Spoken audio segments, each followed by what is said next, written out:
Time now to head to North Central. No footy for a 4-week period, effectively. But Ricky Allen joins me to do a summation of some of the issues that are coming out of the restrictions and so on, and also where the season is at. Hey, Ricky, how are you? G'day, Wayne. Much better today, mate. The sun's out. There's limited wind in comparison. We've had a rough couple of days over here, but much better today. Yeah, really good to hear. Before we jump into some of the talking points of North Central and how the draw is being pushed back to next week to re-emerge again on the footy field, that is the issue with the Melbourne Premiership points. We'll have a look at those. But I did notice a couple of boys out of Sea Lake actually have made it into the V-Line squad in the competition that will be taking place up in Mildura. So congratulations to a couple of young lads, McInerney and also young Jury, Isaac Jury, of course, chip off the old block from Cole Jury. That is a terrific effort from those two Sea Lake lads. Yeah, it is. So the schoolboy setup's a little bit different to what it was, say, 15, 20 years ago when myself and other people listening would have went through, where we'd go down to Melbourne as North Central. Now we come under the hub of Central Vic, and you go, the AFL Central Vic hub, and you play off up at Mildura. So congratulations to those boys. It's a great experience. And, to any kids who missed out, it's definitely not the end of their road. I know a lot of quality players who didn't get selected. Everyone develops at different stages. But it is good to see some representation, Wayne. Certainly is, and good to see those names appear. And let's hope for more junior children getting the chance to come through netball and the football talent identification in that system. Hey, North Central Football League, the board and club presidents met on the 2nd of June, and they've decided that they would delay their football to the 19th, the week after the long weekend. So everyone waits for a 4-week period since the last games. There were some scenarios that were put to play, and it was passed that there'd be 2 premiership points awarded for games that are played if, say, next week on the 19th, that Melbourne-based players were precluded from coming up to play in North Central, that instead of 4 premiership points for a win to be awarded, just 2 premiership points would be awarded for those games. Now, that has been looked at from that point of view, because one of the clubs, Donald, I think has 13. I think Witcherproof and Birchip also have a lot of Melbourne-based players. And, Ricky, it has caused a bit of talking point about, well, what are some other scenarios that could be considered in terms of this season, given the ramifications, the extraordinary nature of last year being called off and then this year having this COVID situation. It is an interesting situation, Ricky. Yeah, it is, Wayne. And the first thing I'd say is that, the league's facing something that we've never seen before, where we've had to have time off during the middle of the year, then restart, wiping games out of the fixture and that type of thing. So all solutions, I think, would have been put forward. And people are just facing a new scenario. So you're always going to have some teething issues, and not one solution is going to fit everyone. From a personal point of view, I don't really like the 2 points for a win system. I just think it opens up a can of worms that you don't really want to go down. In terms of, I'd like to see, I think you're punishing clubs who are able to recruit locally, have that local talent come through, and that's not a path you really want to go down. I'd like to see it the other way, that one that I've previously discussed with you is leave the game with 4 points per win, and then at the end of the year, perhaps look at opening up the final series to a top 6 for this year. I mean, what that would then allow is it would allow the clubs who are impacted during this time that Melbourne players aren't allowed to come up, it'll allow them to then get their season back on track later on. That way, you're also not impacting sides who are in good form at this time of the year. I know there's no perfect scenario, but I mean, a top 6 would then allow a team, if they feel they'll impact during this time, then at the end of the year, they wouldn't have any excuses. Also, other benefits, I believe, we're wiping out 2 games at the end of the year with the fixture. So the more football we can get in, the better. So just be that first weekend in the finals. We'll do a Saturday, Sunday final competition. So it'd be 3 versus 6, and then a 4th versus 5th on the Saturday, Sunday. The next week, obviously, 1 versus 2. So it wouldn't actually change the amount of games you need to win coming from, say, 3rd and 4th, 5th or 6th to win the premiership. And it wouldn't change the amount of games you need to win if you're 1st or 2nd. So I feel the integrity of that system would hold up a lot better than, say, offering 2 points per win. I'm not sure if this idea or anything like that was discussed. I wasn't at the meeting. It's just a personal point of view, Wayne. I think we should be, rather than disadvantaging clubs who can recruit local, that's what this 2-point system for a win is doing. I think we should just offer more football. Interesting scenario too, because if you do, as you say that the Melbourne players are then coming up and we're playing for less, then the clubs that have recruited locally, who've got a lot of players and junior development and bringing those kids through, well, they then obviously get a disadvantage. And then you, as you put, when one team gets a win, say you have a really big upset, somebody beats one of the top sides, well, they don't get full benefit and value for the upset win.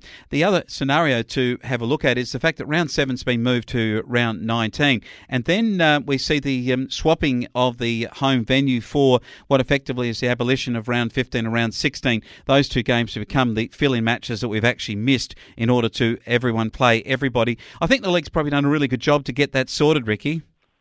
Yeah, they have, Wayne. Yeah, definitely not knocking the people for providing solutions. We're facing something that we've never faced before.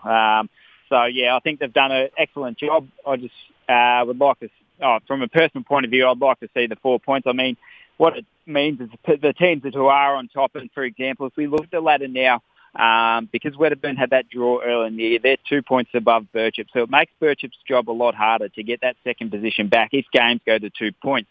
So the integrity of that second and third spot now is a lot harder. So for Birchip, that is to get second spot back. If your games were still at 4 points and Birchip got it back and Wedderburn were going better at the end of the year, then the system would allow that as well. But it would also allow the sides like Charlton, Donald, who are vying for that fourth spot now, if they feel that they were impacted at this time of the year and they finished up sixth because they got their Melbourne-based players back, then it would give them a chance at the end of the year to show that they were actually the better side or that type of thing. So I just think that there's a lot more integrity in that system. It's just a personal point of view. A lot of people won't agree with that. And some people might, but just an option that I thought could have been discussed. Interesting one too, because the Horsham District Football Netball League have a top six, so that scenario you're talking about with 3 playing 6 and 4 playing 5 and so on does work elsewhere, albeit in this case you have an 8-team competition and a top 6 would be something very, very different. Looking at the extended lockdown, the league has said that round 7 will be the first match played when able to be played. If we continued past the 19th, then obviously the 3rd of July could be used. It was a bye round. It would affect hockey if it was to be played on that day, and then the potential of having the first and second semi-finals to be played on the same weekend, and the potential to move the grand final out as far as the 26th of September or the Sunday after the AFL grand final. The North Central Board will look at all those different options as things unfold, Ricky. I guess that's a tough situation. Administrators everywhere, including, say, over at Wimmera where they're going to be playing, but with just 150 players and personnel, coaches and training people, no crowds allowed. I mean, that may well be a situation that is facing North Central next weekend. Yeah, and I reckon that would have been taken into consideration with this weekend still having the June long weekend off, is that restrictions are easing, as we're finding out, on a weekly basis. So at the moment there's some country footy going ahead, I know of, but you're only allowed 150, to come through the gate. So when you're doing that, it makes it really hard, like for spectators. There's no canteen, so the revenue in is also another loss as well. So I know some up at the Central Murray are just doing some scratch matches for the juniors, which is great because we need them to keep being physically active. So yeah, there's a lot of hurdles to come ahead. And I don't envy the position of administrators in any league, Wayne, at this time. So let's hope by this time next week that we're talking that restrictions have eased again. We're allowed more people in for spectators because, as we've spoken about last year and this year, it really is important for social, physical, mental health of people living in these communities is that we are physically active. We can socialise with people at the football. We travel together and welcome opposition towns into our town as well. So hoping for ease of restrictions and we can dodge a few of those hurdles. Yeah. Tell you what, the only thing that I haven't really done that you might have asked them to do, Ricky, might have been next week. This round 7, they keep delaying you playing Sea Lake Nandaly. You might have asked for them to just call that one off. Yeah, well, that would be a nice request, wouldn't it? We were thinking there we might have got away with 2 points, but at this stage it looks like we're going to be facing Sea Lake, which will be a challenge in itself, Wayne, but it's also a good opportunity for some of our players in terms of Witchy Narraport to really test themselves against the elite in our competition. So, if you rate yourself as an inside midfielder, you'll get the chance to go up against some of the best in, Trent Donnan and Wade Donnan.